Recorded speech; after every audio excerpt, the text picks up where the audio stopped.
right, so without any further ado, I'll be welcome Andy. Thank you. Okay.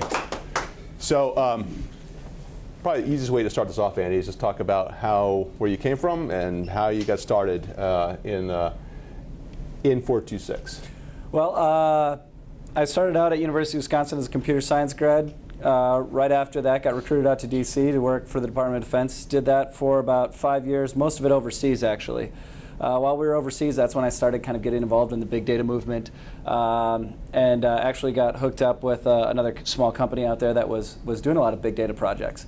So that kind of became a passion for me, and the technologies were evolving so quickly that it was easy to really kind of become engrossed in that. And when we got to the point where we decided we wanted to go do our own company, it was just really obvious to us that the big data movement and the fact that we've been involved in it for so long, it was the place for us.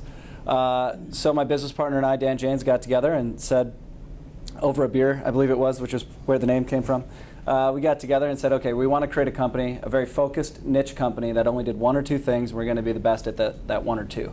So that's what we did. We created a very focused company. And then should I go through the whole kind of how we got started, which was an interesting Yeah, tell you what, well, I'm going to do two things here. One, I want you to, for the sake of everybody in the room who doesn't know what big data is, just talk a little bit about big data so they understand what the paradigm is there. And then, yeah, get into just the mechanics and how 426 came into being. Yeah. So big data is a pretty overused term. I mean, everybody's talking about big data these days, whether it's mobility's contribution to big data, whether it's big data in the government agencies.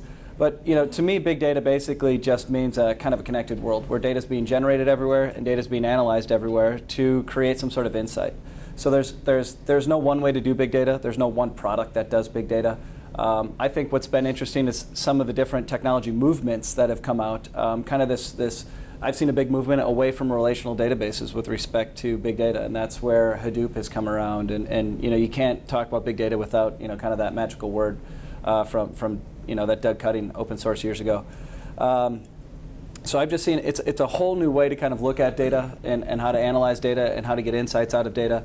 And it's also I think what I saw in the past was people wanted to talk about, are we talking about unstructured data or structured or semi-structured? To me, big data is all of the above. It is putting all of the data into some sort of processing engine and not just having the ability to store that data, have the ability to process the data. I think anybody can store data, but can you actually process it once you've stored it? And that's the big difference between big data and big storage, if you will. Okay, and that, by the way, is really important context, what we're going to talk a little later about some really cool things that Andy did at 426. So let's talk about that then in terms of how you painted some broad strokes about how you came to 426, right? Mm-hmm. You glossed over a few of the things, right, about how you got recruited by the NSA, right out of not at high school, but out of college. So tell me then how you started 426. So one of the things was you wanted to stay focused on a couple of things. The company you were with before was focused on a couple more, and you wanted to stay a little focused. So I helped. I was one of the first employees at a small company, Barrico Technologies, and that company had grown quite a bit. We had a lot of great success over I guess it was about a 3-4 year period. And towards the end of that 4-year period, one of the things that the success had done to the company was it made us quite fairly diverse. And I really wanted to go start over, if you will, with a very small, focused niche company. So to do that, I basically bought a portion of my previous employer and said I want to start with the group that I was running as a seed for a new company, and that's how we got started. So we actually bought that using debt and some other different vehicles. And on May 1st, we started over as 426 Solutions with about 30 employees from the previous company. And it was a bit of a leap of faith for a lot of people to come with a new company that really was kind of born overnight and didn't have a lot of the financial systems that you would expect. So we did a good job of putting in place our accounting system right away, getting our benefits up to date, making sure that all of our payment systems were in place. So our employees really never felt any sort of headache. There was no transition for them. It was just one day the paycheck came from this place, and the next day it came from us, or the 2-week period later. And I think we did a really good job of making that transition extremely seamless, where nobody felt threatened by any means of this transition. Yeah, Dan was your partner, right? Yes. And your wife, I guess, worked all weekend long to clean things up, right? Yeah, we took up, the lease was starting on Monday morning, I think that was May 1st or something like that. And my wife and I were in there scrubbing paint off the countertops, and my business partner was stacking boxes, and we had a U-Haul out back. I mean, it was a startup if I've ever seen one. It was pretty funny. And on Monday, some of the employees came in and their desks were in place and their computers were there, and they'd have a stack of boxes next to them. And we had extension cords run all over the floor so people could plug in their laptops. It was, it was basically just a giant warehouse with desks in the middle of it and boxes, and that's how we got started. So let's talk about that focus thing a little bit, because you mentioned when we talked on the phone, it was a big thing for you. Yeah, absolutely. You were concerned that Barrico was just doing a couple things that were going beyond where you felt comfortable or that you should focus on, and so that brought along 426. I'm going to let's stay focused on one or two things. Stay focused on our knitting here and get really good at that. Explain that a little bit about why that was so important to you, or maybe also some of your frustration about doing too many things. So I think a lot of people in here probably are always going to be up against that wall of getting into work that isn't necessarily your knitting. So yeah, I mean, so there's, I have a lot of opinions and very few answers. I'm going to preface it with that. So yeah, I mean, our previous company had grown quite a bit, and they'd grown horizontally, and a lot of that was by customer demand. The customers would say, hey, you're doing a great job at this. I think you'd also do a great job at this. Can you take on this contract? And it is really hard to say no to revenue.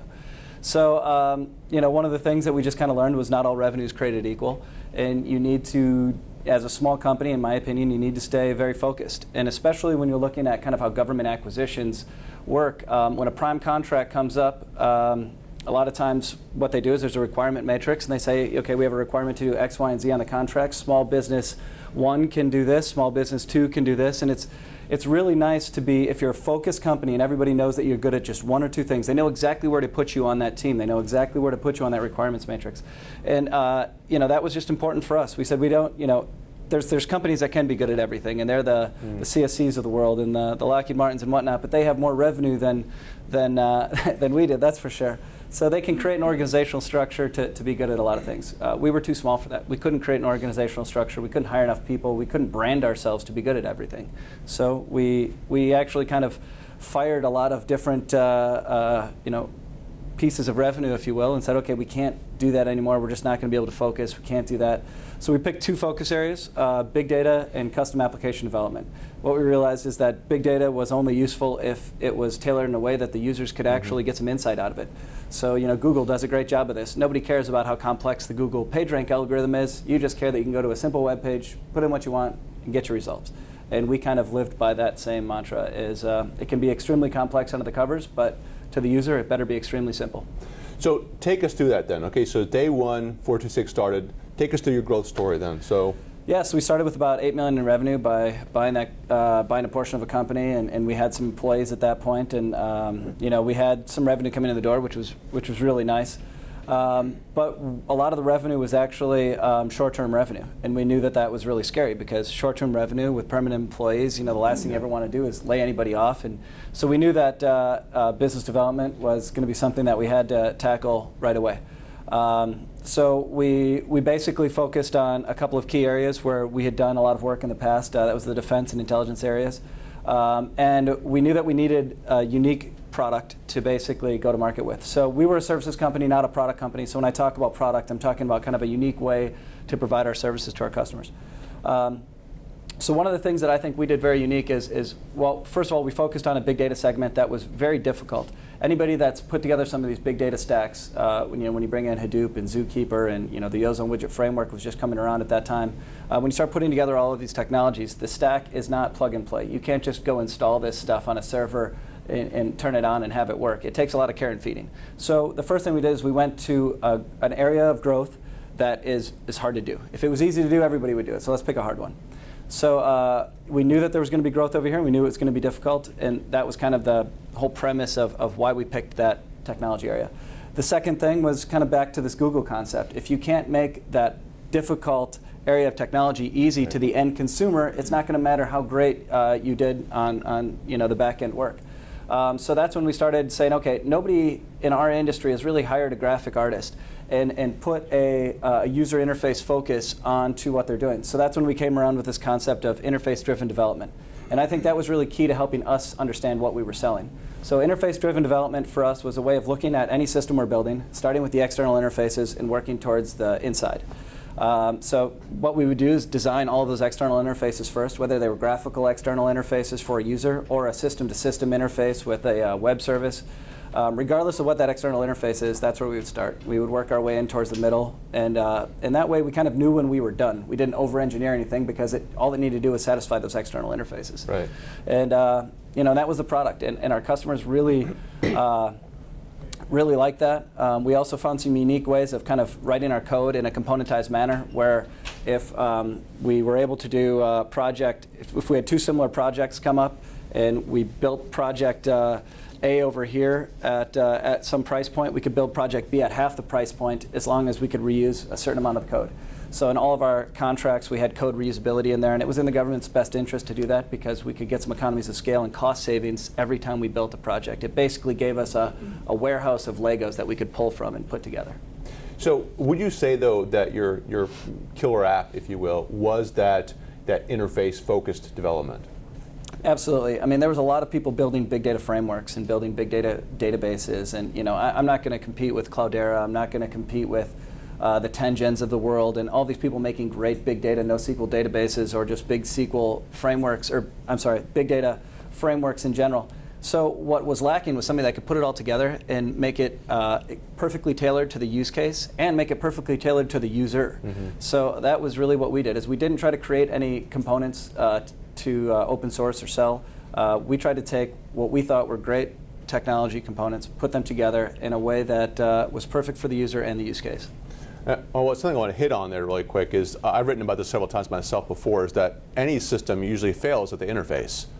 And so by focusing on that interface, whether it's talking about how do I present big data in a way that allows the user to make informed decisions, yep, or if it's in a plumbing business and how it interacts with its customers, it still is the interface where it fails. I was talking to a company last week where their interface failures between their sales organization and the HR organization. It's merely that because they're not interfacing well, they're having problems. Yeah, this is a common systems engineering theory, right? A car doesn't break in the middle of a steel beam. The car breaks where that piece of steel is welded or bolted to something else, wherever that interface is. Right, and so always a big passion of mine when I was working with the Missile Defense Agency. So, all right, so you talked when we were on the phone about, I had this note here about the combination of 5 things. So one of the big things that you did was by making everything process focused. There was very little ad hoc that you did as you started growing the business. Absolutely. Right? And let's talk about your influences, or not so much your influences, but why you chose to go down that route of making everything process driven and what the impact was for you, if you don't mind. Yeah, so there was just enough process to make things repeatable for our customers. I didn't want to create so much process that it stifled creativity, because at the end of the day, 426 in any company, in my opinion, is just a conduit to sell your people's talent. And if you create too much process around that, you can stifle what makes your people great in the first place. Mm-hmm. But we knew that there had to be some sort of process involved. Otherwise, if we were to take 5 contracts on, we might do great work on this contract, not so great work over here, worse work over here, and maybe amazing work over here. There's nothing to say that we can come in and sell the same product every time. So interface-driven development was part of that. That was kind of the user interface focused of it. We also spent a lot of time on understanding how we could create those reusable components and create that warehouse that each project could come to and pull from to make themselves faster. And we had tried and true, utility functions and whatnot, so that we didn't have to rewrite those every time. And then the third piece was just having a development environment that had all the components necessary, so a developer could sit down on day one, understand how we write code, understand how we manage our teams, understand how we do continuous integration. All that stuff should be done for them. There's virtual machines that can be stood up immediately to create these development environments. The continuous integration happens automatically for them. All of this stuff should be the same for every project, and it should be the time to start a new project and actually start writing code should be hours, not mm-hmm. weeks and days to set up an environment. So we try to make everything as automated and kind of a unique process that we felt worked for us. And how did that work out for you? Well, I mean, it really worked out amazing in my opinion. I think that, well, first of all, we gave ownership of that process to the people that were going to be using it. So I wasn't going to create a process and instill that on all the technologists in our company because they had better ideas on how that process should work than my own. So we kind of worked together to create that process. I think that was step one. I did not push any process onto our employees. Hopefully they see it that way too. So I also think that our customers had a really good sense of what we were going to deliver every single time. Whether we were doing a defense contract or an intel contract, those customers know each other and they talk to each other. And if customer A is talking to customer B as a reference, it's nice that they know that they're going to get the exact same product that they saw in their reference of us.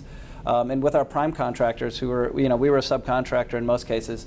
Our primes needed to know that we were just as reliable as we were on a previous prime contract, or potentially we competed against them on something, and the next time around they wanted us on their team, and that was equally important to me, is making sure that our primes knew that we were kind of a go-to sub.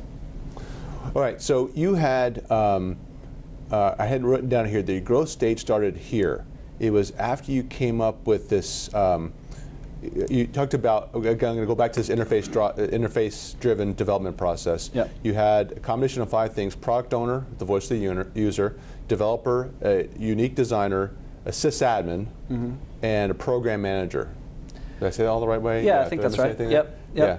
I don't know if we need to go into too much detail about that, but you brought that up as that was really one of the key things you did by creating these teams. So there's kind of 2 things that fuel growth in a services company. You obviously need to do the business development, but you also need to be able to hire the right people. So revenue is only realized if you capture work and you staff that work. Otherwise, you can capture all the work you want. If you can't staff it, you'll never gain revenue. So we said, okay, what we don't want to do is gain work and then hire by position, right? So we can't go get a contract and hire for labor cat 1, 2, 3, 4. That's not a good way to scale. So we said, okay, if we're going to be a niche company, we're going to focus on one thing, then we should know exactly who we need before we ever get the contract. So we basically only recruited for 5 types of people, and on our webpage, you'll see that there's 5, kind of generic descriptions of who we recruit. And that's, there might be a few more than that here and there, but in general, it's a solutions developer, which means somebody with object-oriented skills and whatnot. There's a product owner, there's a product manager, there's the sysadmin, there's the UX designer. So we only recruited for 5 things, and we would constantly be recruiting whether or not we had contracts, to staff or not, because building a pipeline of candidates was just as important as building a pipeline of contracts. Right. So yeah, I think simplifying our recruiting process to say we're only going to recruit for 5 things. And then simplifying our BD strategy to say, well, if we only do 1 or 2 things well, then it should simplify which contracts we should be going after and which customers want to buy that sort of service. So that's when growth, in my opinion, really took off. We simplified it down to this is who we need, this is who wants to buy that sort of thing, and it just became kind of a, well, in some cases it became kind of a no-brainer, but it just really made it easy for us to go prospect for, okay, who needs this sort of service? And our pipeline grew pretty quick. And you quadrupled in size. Yeah. After 1 year after starting the company. Yep. And so, and you won projects by being awesome to the primes. The primes loved your work. Yeah, I think being a good subcontractor is one of the most important things you can do as a small company. So we really wanted to be the go-to sub. We wanted our prime contractors to instead of us begging them to be on contract, we wanted them to say, look, we're going after this, could you be on our team? And that was important to us. So now take it all the way through to the conclusion then. So within a year, actually, you talk about how the whole CSC acquisition. Yeah, so we primed with just about every major company out there. Pick one. We were probably a subcontract to them in some fashion, and we tried to make sure that we had that repeatable work on every project. So there was one project in particular that we thought was really in our wheelhouse, but it was a recompete of an existing contract. The current team that was there was a great team, so the chances of kind of unseating an incumbent is always difficult, and in this case I thought it was probably even more difficult. But there really wasn't any room for us on the incumbent team. They already had a great team. So this was a task order on an IDIQ, so we went to CSC and said, look, you already have the IDIQ. We have, I think, a unique capability. I'm not going to lie to you, your P-win's not huge on this, but we'll do all the work. So if you're not going to lose a lot of B&P dollars if this doesn't come through. So I got to give them a lot of credit for trusting us. I'm not sure if I would have trusted us at that point, but they did. And they definitely helped. They spent some B&P dollars on this too. It was a great partnership. B&P? Bid and proposal dollars. So anytime you're going after capture, it costs you money, right? There's people's time that goes into this. There's content, Sure. whether you're generating documents, whatnot. So we ended up winning the contract. We unseated the incumbents. We won the contract, and that was really the catalyst for the acquisition. We were not for sale by any means. We didn't have an iBanker. We didn't plan on selling the company. And after that happened, we had about 5 interested parties within 2 weeks. We had 3 offers a week later. And we got to, kind of decide at that point, are these offers something that we're willing to entertain or not? And one of the things about CSC that made it interesting is I thought that they had a ton of great channels to market. They have a lot of great contracts.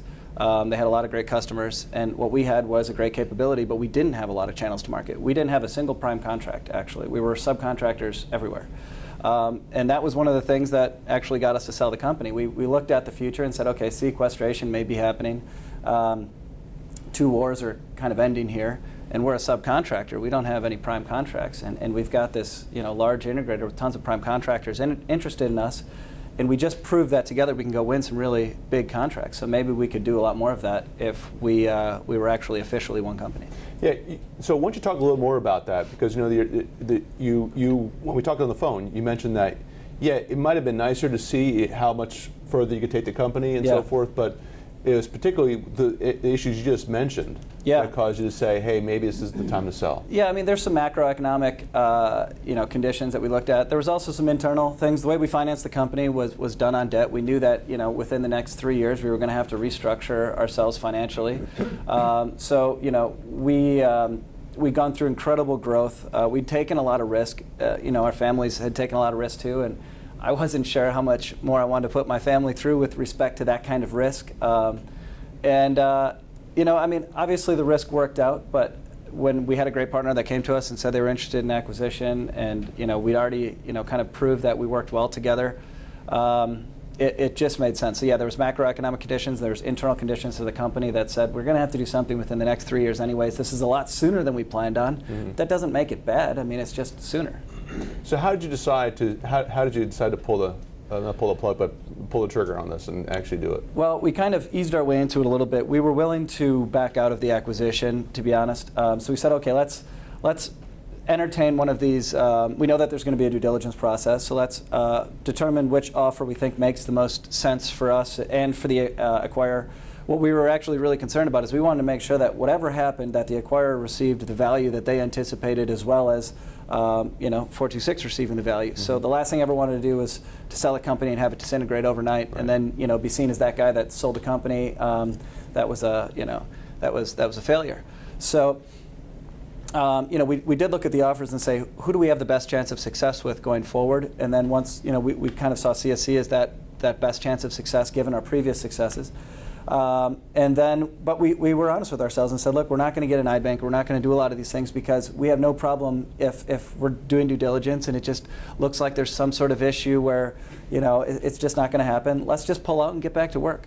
So when we talked, one of the things that made them really attractive is they just said, look, CSC said, we're going to make the due diligence process as short and sweet as possible. Mm-hmm. And if it's not going to work out, we'll both kind of fail quickly and fail early, the lean startup model, if you will, and we'll both just get back to work.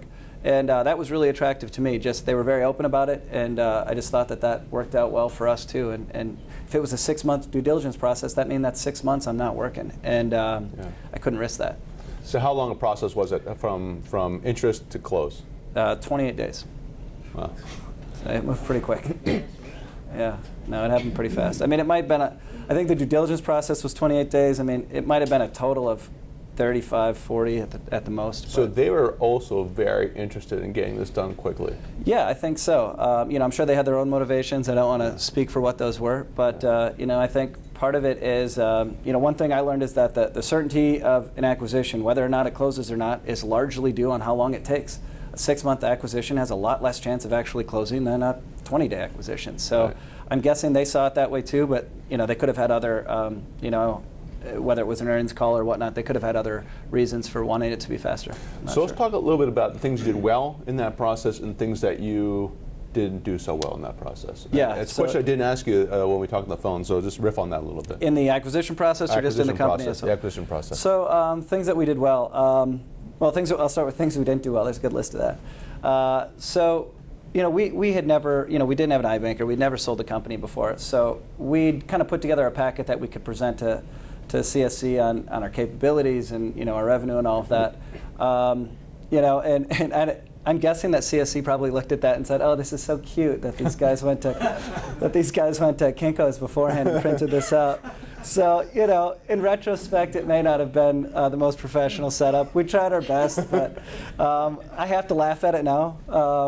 So that I probably didn't do a great job of. Things that we did well, I think.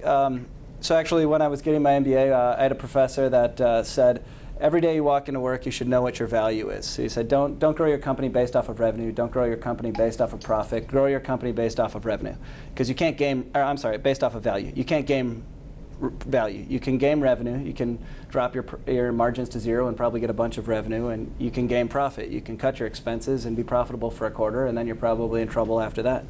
But value is something that it's really hard to game. So every day, I think we walked in there and we knew, based off of how people evaluated companies in our industry, what we were worth. Mm-hmm. So when we walked into the acquisition, I had a range, and if they weren't willing to be in that range, then we weren't going to do the acquisition. And in my opinion, and Dan and I knew what we were worth before we walked in there. Did you actually have a dashboard that you looked at every week about company worth? Well, yeah. So we did, every Friday we did kind of a PMR, we called it, but a program management review, and that would basically lay out all the programs that we're on, where we're burning as far as revenue. So are we burning hot on this contract? Are we burning too lean here? Where do we need to staff? Where are we staffing too much? All of that. Mm-hmm. But that would basically, we had our year, 2 year, 3 year projections, and then we could take every week and map up that week against our projections and say, are we on track? Are we not on track?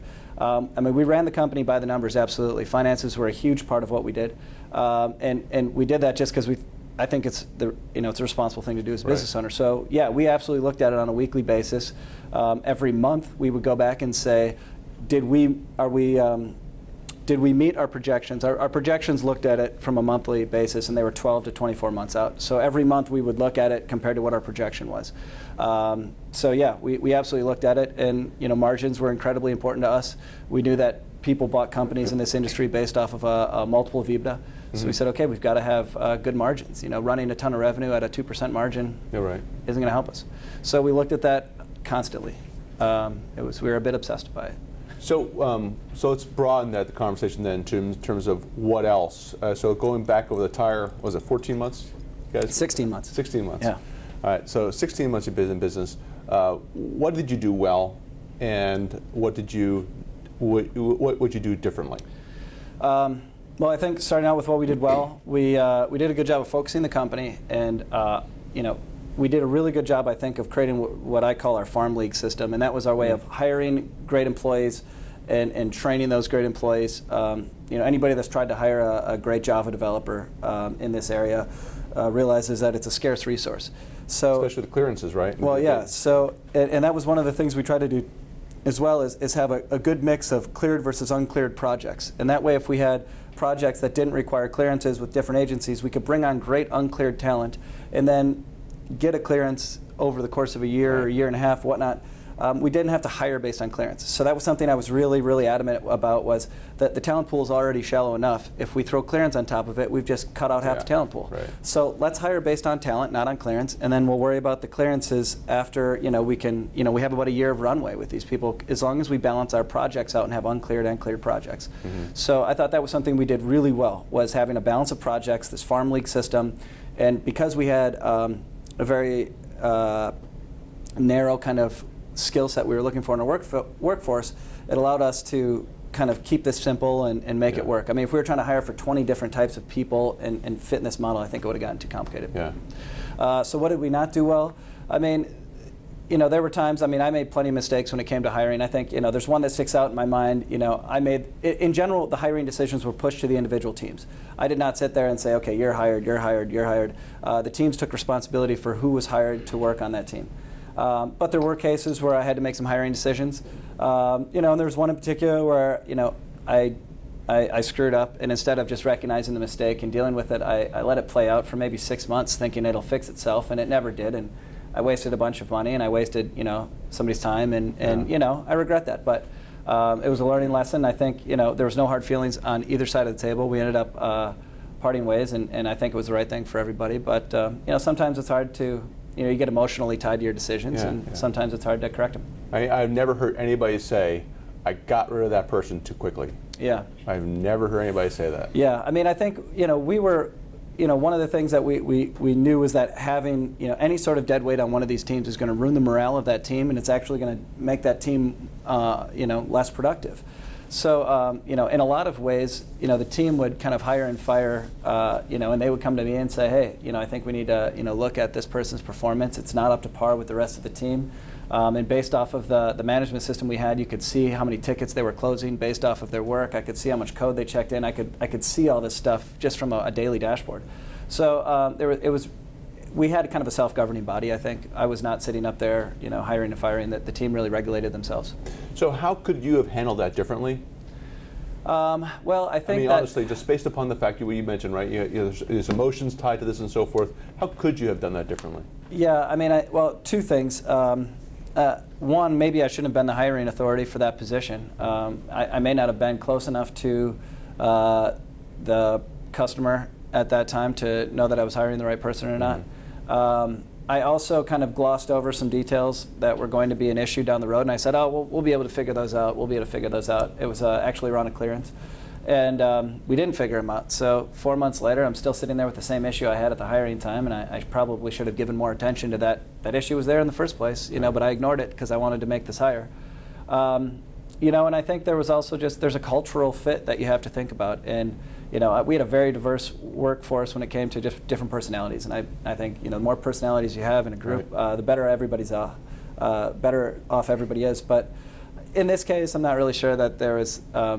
Because the team didn't do the hire, it kind of looked like I had forced this person on the team. I'm not really sure that culturally there was a fit, at all. So I think I could have done a couple things better, maybe push the hiring to somebody else.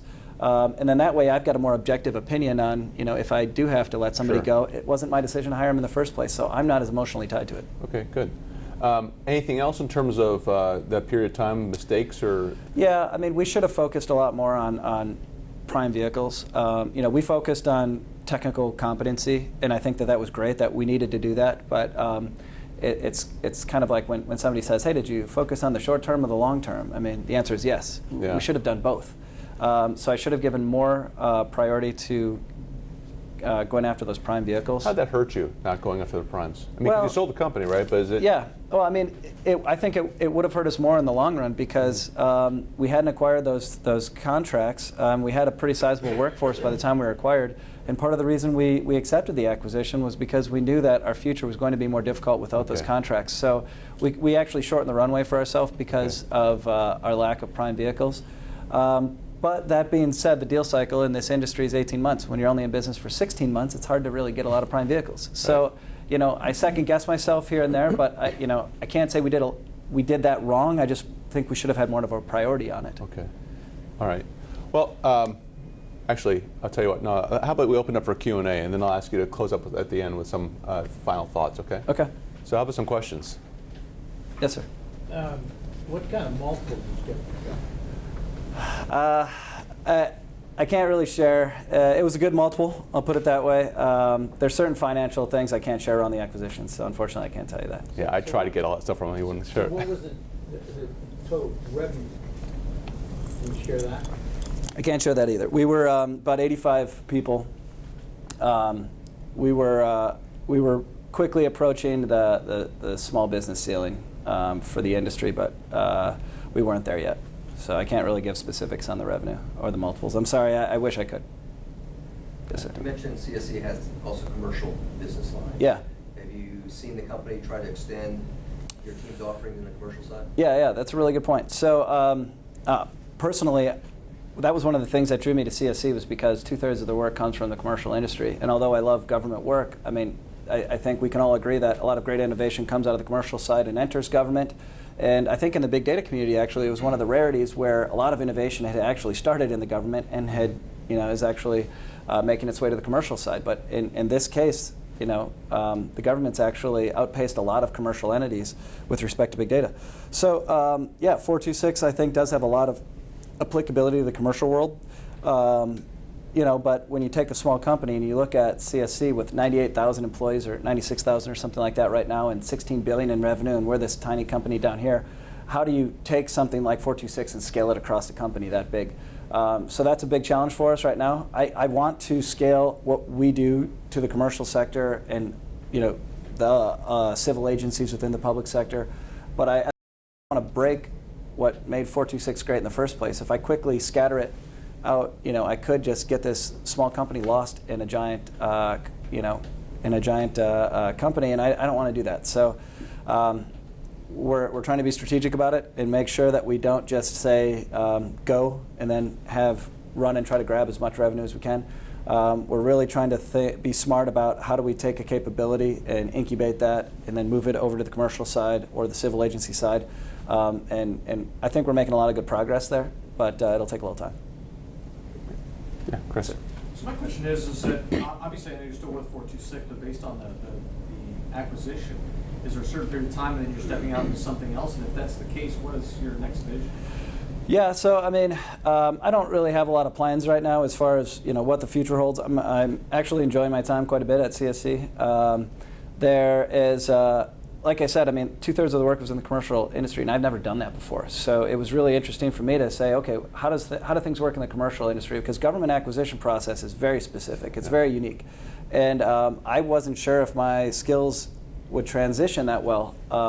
And the reality is I've got a lot of learning to do, and CSC is a great place to learn that. So for the foreseeable future, I want to work with them on taking 426 and creating a commercial strategy around that and figuring out how to grow what we do.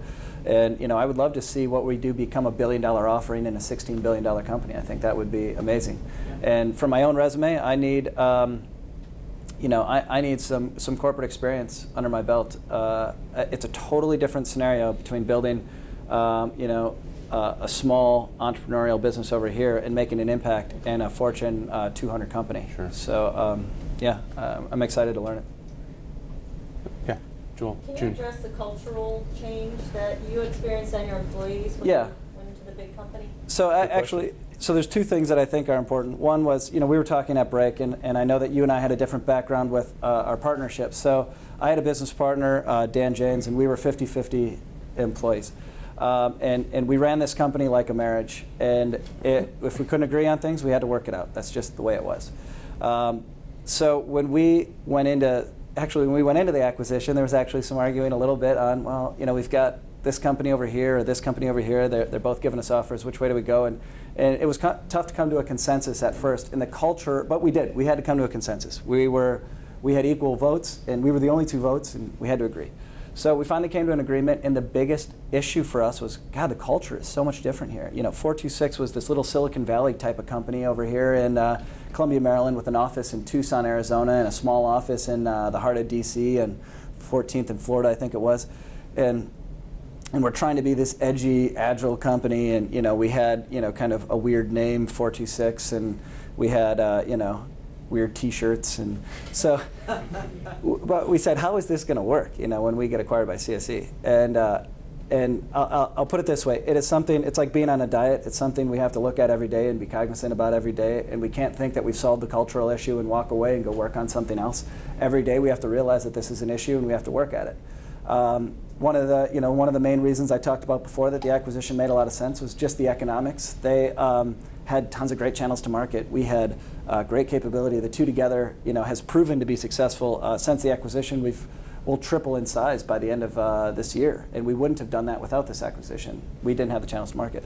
But yeah, it's a huge culture shock. One of the ways that we're trying to work with it is to keep 426 kind of its own business unit, its own organization over here, so that they can work with some sort of autonomy and culturally do their own thing. We still kind of keep recruiting inside 426, so we can recruit the way that 426 needs to do a very unique and different offering within CSC. So yeah, I mean, like I said, it's something we work at every day. We know that we understand that it's different, and I think we're both going to have to compromise a little bit. Hopefully they come a little bit our way and we'll go a little bit their way and we'll meet in the middle. Okay, yeah, Alan. I'm not going to ask whether you're related to Governor Scott Walker. I'm not. I get that a lot in Wisconsin. Yeah.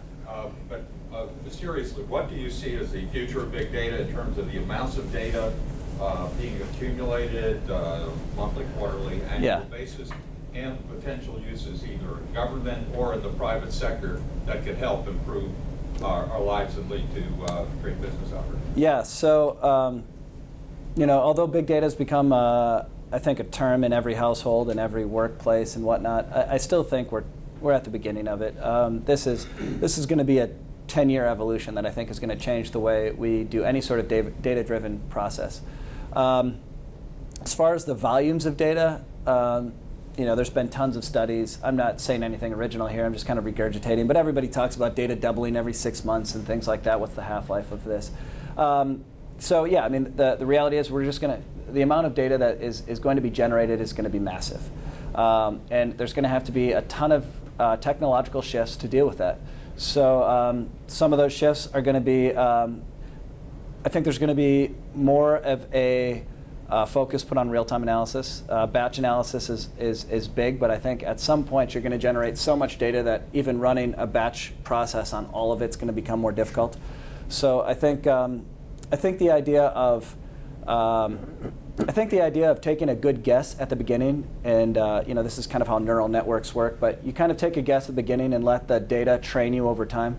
I think that's really the way things are going to have to go. Right now, what you see a lot of traditional statistical analysis where people take a big set of data, they run their analytics against it, they try to figure out, okay, they found some sort of insight in the data, and then they push that insight out all over.